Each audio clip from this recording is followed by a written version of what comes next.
क्या अमन चोपड़ा और अमीश देवगन की जाएगी नौकरी? मुकेश अंबानी की इज्जत पर ये एंकर क्यों लगा रहे हैं पलीता? दोस्तों, मेरा नाम है कुमकुम बिनवार। आज हमारे देश में सबसे बड़ी खबर जानते हैं क्या है?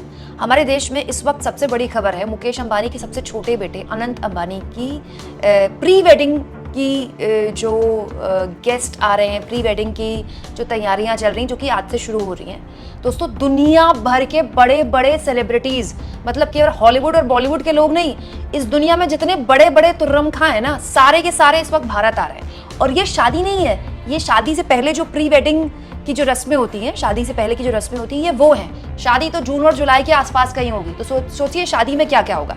लेकिन जब दुनिया भर के बड़े बड़े लोग, बड़े बड़े सेलिब्रिटीज, बड़े बड़े बिजनेस टाइकून, बड़े बड़े पॉलिटिकल लोग भारत आ रहे हैं मुकेश अंबानी के सबसे छोटे बेटे की प्री वेडिंग, शादी से पहले की जो रस्में हैं उसमें शामिल होने के लिए, उनके चैनल के 2 नगीने एंकरों ने उनके मतलब इज्जत पे पलीता लगा दिया है।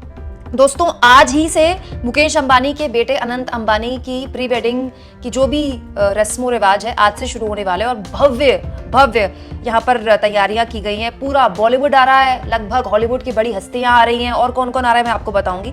लेकिन इस बीच मुकेश अंबानी अपनी इस परिवार के इतने बड़े जश्न में शरीक होते, इनके 2 नगीने एंकरों ने, न्यूज़ 18 के 2 बड़े एंकरों ने ऐसी इनकी इज्जत पर पलीता लगाया। दोस्तों, अमन चोपड़ा और अमीश देवगन को NBDSA ने अच्छा खासा लताड़ा है, इनके चैनल को लताड़ा है। न्यूज़ 18 इंडिया, जो कि इस वक्त TRP में देश का नंबर 1 चैनल बना हुआ है, इनके चैनल को भी अच्छी खासी लताड़ लगाई गई है। और अमन चोपड़ा और अमीश देवगन के शोज पर 50,000 का जुर्माना लगाया गया है। यही नहीं, NBDSA ने यह भी कहा है कि दोनों के शोज को 7 दिन के अंतर्गत जितनी भी सोशल मीडिया अकाउंट्स में शेयर किए गए हैं, यूट्यूब में, फेसबुक में शेयर करते हैं ना न्यूज चैनल वाले, सबसे डिलीट करो। मामला क्या था दोस्तों? दिल्ली में श्रद्धा मर्डर केस हुआ था, आपको याद है? इसकी रिपोर्टिंग कितने गैर जिम्मेदाराना तरीके से की गई थी, इसको लव जिहाद का एंगल दिया गया था। इस पूरे मसले पर NBDSA ने साफ तौर पर कहा है कि हर जो दूसरे धर्म के लोगों के बीच जो रिश्ता बनता है, जैसे अगर लड़की मुस्लिम है, लड़का हिंदू है, लड़का मुस्लिम है और लड़की हिंदू है, उन दोनों के बीच में कोई रिश्ता बन रहा है, शादी हो रही है, किसी भी तरह का रिश्ता हो रहा है, तो हर तरह से हर मामला लव जिहाद का नहीं होता है। उसको लव जिहाद का मामला बताना ये बहुत ही गलत है। और बाकायदा ये कहते हुए इन मुकेश अंबानी के चैनल के इन 2 नगीनों पर एक्शन हुआ। और ये कोई पहली बार नहीं है दोस्तों। 26 अक्टूबर 2022 की खबर है, जिसमें NBDSA ने इसी तरह के मामले में अमन चोपड़ा के शो पर उस वक्त भी अच्छी खासी फटकार लगाई थी अमन चोपड़ा को। और ये जो अमन चोपड़ा है दोस्तों, ये हैबिचुअल ऑफेंडर है। इन पर, इनके शो पर इससे पहले भी जुर्माना लग चुका है। इनको इससे पहले भी कहा जा चुका है कि अपने शोज को सोशल मीडिया हैंडल से उठाइए। हालत ये हो गई थी एक बार कि इन्होंने अपने शो में फेक न्यूज फैलाई थी, गलत जानकारी दी थी, जिसके बाद राजस्थान पुलिस इनके दफ्तर पहुंच गई थी, इनके घर पहुंच गई थी, चौखट तक पहुंच गई थी इनको गिरफ्तार करने के लिए, और ये अंडरग्राउंड हो गए थे। जी हाँ, अमन चोपड़ा जो बहुत बड़े स्टार एंकर बनते हैं ना, ये अंडरग्राउंड हो गए थे, कई दिन अंडरग्राउंड रहे थे, कोर्ट की शरण लेनी पड़ी थी, उसके बाद ये ऑन एयर हुए थे। हालांकि इन एंकरों को तो रत्ती भर की शर्म नहीं है। लेकिन मैं जानना चाहती हूँ दोस्तों, मुकेश अंबानी तो बहुत बड़े आदमी हैं, इतने बड़े आदमी हैं कि उनके सबसे छोटे बेटे की जो शादी से पहले ये रस्मों रिवाज है, शादी नहीं है, शादी से पहले की रस्मों रिवाज है, देखिए उसमें लिस्ट कितने बड़े बड़े लोग आए हैं। कनाडा के प्राइम मिनिस्टर आए हैं, ऑस्ट्रेलिया के पूर्व प्राइम मिनिस्टर आए हैं, स्वीडन के पूर्व प्राइम मिनिस्टर आए हैं, डोनाल्ड ट्रंप की बेटी इवांका ट्रंप आई हैं। इसके अलावा रिहाना, हॉलीवुड की कितनी बड़ी पॉप स्टार है, मतलब दुनिया की सबसे बड़ी पॉप स्टार में से एक है रिहाना, वो तो आ चुकी हैं। बॉलीवुड तो खैर पूरा का पूरा ही आया हुआ है। और सुनिए, फेसबुक के मालिक मार्क जुकरबर्ग और उनकी पत्नी आई हुई हैं। इसके अलावा वॉल्ट डिज्नी के CEO वो आए हुए हैं, ब्लैक रॉक चेयरमैन और उनके CEO आए हुए हैं, और बस गिनते जाइए आप। बिल गेट्स, जी हाँ, माइक्रोसॉफ्ट के फाउंडर बिल गेट्स भी भारत आए हुए हैं। इसके अलावा CEO गूगल, जी हाँ, गूगल के CEO सुंदर पिचाई आए हुए हैं। सऊदी अरमाको के चेयरमैन यासिर अल रुमायान आए हुए हैं। Abu Dhabi national oil company के CEO MD सुल्तान अल जबेर आए हुए हैं। मतलब आदमी गिनते गिनते थक जाएगा कौन आया हुआ है, सभी आए हुए हैं, दुनिया भर के जितने भी प्रभावशाली लोग हैं सभी आए हुए हैं। तो एक तरफ आप देखिए अंबानी परिवार इतना बड़ा जश्न मना रहा है और दूसरी ओर रंग में भंग डालने का काम किन्होंने किया है? इनके दो नगीने एंकरों ने। और ये जो दो नगीने एंकर, इनकी जिम्मेदारी ही शायद ये है कि बेटा तुम रोज प्राइम टाइम में बैठकर यही जहर फैलाओ। ये कोई पहली बार नहीं है। और ये अमन चोपड़ा और अमीश देवगन अकेले के लिए नहीं है। एनबीडीएसए ने अमन चोपड़ा और अमीश देवगन तो 50,000 का जुर्माना लगाया है। टाइम्स नाउ के ये महाशय एंकर है, इनके शो पर तो 1 लाख का जुर्माना लगाया गया। सुधीर चौधरी के चक्कर में आज तक को वार्निंग दी गई है। इस पूरे मसले पर दोस्तों पत्रकार रवीश कुमार ने खुलकर अपनी बात बोली है, सुनना चाहिए। रवीश कुमार कहते हैं, 1 दशक से इनका ये काम जारी है, निर्बोध गति से। अनेक बार चेतावनी जारी हुई, अदालतों ने सख्ती दिखाई, मगर नफरत का काम जारी रहा, कोई बदलाव नहीं आया। हिंदी के कितने अखबारों में ये खबर छपेगी, जनता को पता नहीं चलेगा। इसलिए जुर्माने से इन चैनलों और एंकरों को फर्क नहीं पड़ेगा। आदेश होना चाहिए था कि इन्होंने जो किया है उसे उसी स्लॉट में 10 दिन तक बोलना होगा, दिखाना होगा। एक को तो आपने देखा ही चंडीगढ़ मामले में कैसे एंकरिंग कर रहा था, एक एंकर तो मारते हुए भी देखा गया है। न्यूज लॉन्ड्री के अवधेश कुमार ने रिपोर्ट की है।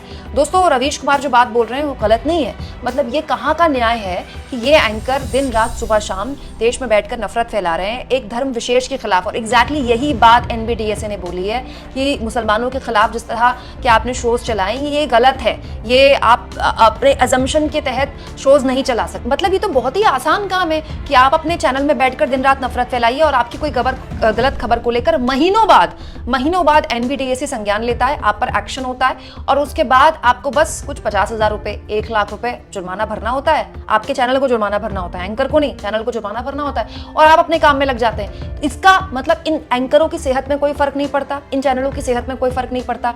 दर्शक को पता कैसे चलेगा कि फलाने एंकर ने कुछ महीने पहले जो खबर दिखाई थी उसको लेकर एनबीडीएसए ने एक्शन लिया है? क्या कोई पट्टी चलती है इन्हीं चैनल के एंकरों के शोज में कि फलाने एंकर ने गलती की थी और ढिमकाने एंकर को जुर्माना लगा दिया गया? नहीं चलती है ना।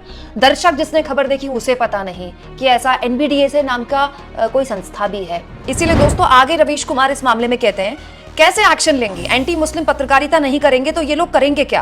कोई पहली बार तो नहीं हुआ है ऐसा, आगे भी यही करेंगे। एक बात समझिए, इस तरह की पत्रकारिता में टाइम शानदार कटता है, घूमते फिरते पहुंच जाइए, कुछ भी बोलकर चले आइए। बात बिल्कुल सही है दोस्तों, रवीश कुमार जो बात बोल रहे हैं बिल्कुल सही है। आज के टाइम में टीवी में नफरती डिबेट चलाना सबसे आसान है। आपको 8-10 लोगों को बुलाना है, उनको आपस में लड़वाना है, 6-7 बार जहर उगलना, काम खत्म। इसमें कोई मेहनत का काम नहीं है। ऐसा नहीं है कि आपको रिसर्च करनी पड़ रही है, टीम बैठानी पड़ रही है, कुछ नहीं करते ये लोग। दोस्तों चलो ये तो बात मान ली कि ये एंकर किसके इशारे पर चल रहे हैं, किसका प्रोपेगेंडा आगे बढ़ा रहे हैं, किसके एजेंडे में चल रहे हैं। लेकिन मुकेश अंबानी तो बहुत बड़े आदमी है, मुकेश अंबानी की सेहत में तो फर्क पड़ता है। मुकेश अंबानी के बुलावे में तो आधी दुनिया गुजरात के जामनगर पहुंच रही है उनके बेटे के प्री वेडिंग में। और भगवान करे जो ये शादी है वो बहुत अच्छी हो, सफल हो, हमारी दुआएं हैं उनको। हमारे देश के इतने बड़े उद्योगपति हैं, दुनिया में डंका बजाते हैं हमारे देश के नाम का।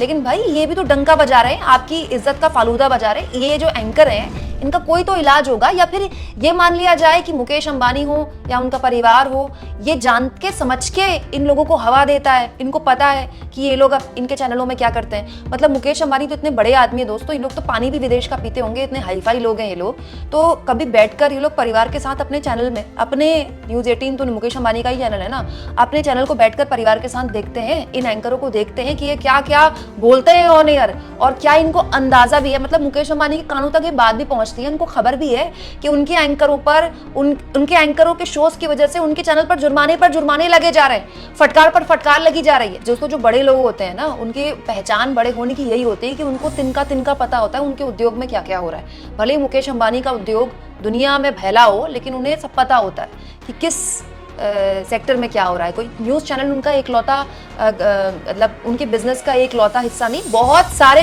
जगहों में उन्होंने इन्वेस्ट किया है। लेकिन इसीलिए वो इतने बड़े आदमी, क्योंकि उनको सब जगहों का पता है। लेकिन बड़ा सवाल ये दोस्तों कि जब सब कुछ पता है तो क्या मुकेश अंबानी भी ये सब जानबूझकर झेल रहे हैं? आखिर मुकेश अंबानी की क्या मजबूरी है कि वो ऐसे एंकरों को झेल रहे हैं? अमीश देवगन और अमन चोपड़ा जैसे एंकर जो उनकी इज्जत का फालूदा बना रहे हैं, और कम होने को रूबिका लियाकत भी चैनल में ले आए, ऐसे नगीने एंकर चैनल में भर रखे हैं। आप इस मुद्दे पर क्या सोचते हैं दोस्तों? एक तरफ मुकेश अंबानी के बेटे की शादी में दुनिया भर के सेलिब्रिटीज का रेला लगा हुआ है और पूरी की पूरी मीडिया उसे कवर कर रही है, और दूसरी ओर उनके चैनल में देखिए ये भद्दे पिट रही है। कमेंट बॉक्स में जरूर लिखिए दोस्तों, और जितना हो सके चैनल को शेयर भी करें, सब्सक्राइब भी करें, और थैंक्स और ज्वाइन, ये 2 ऑप्शन है दोस्तों जिसके जरिए आर्थिक तौर पर आप चैनल के हाथ मजबूत कर सकते हैं।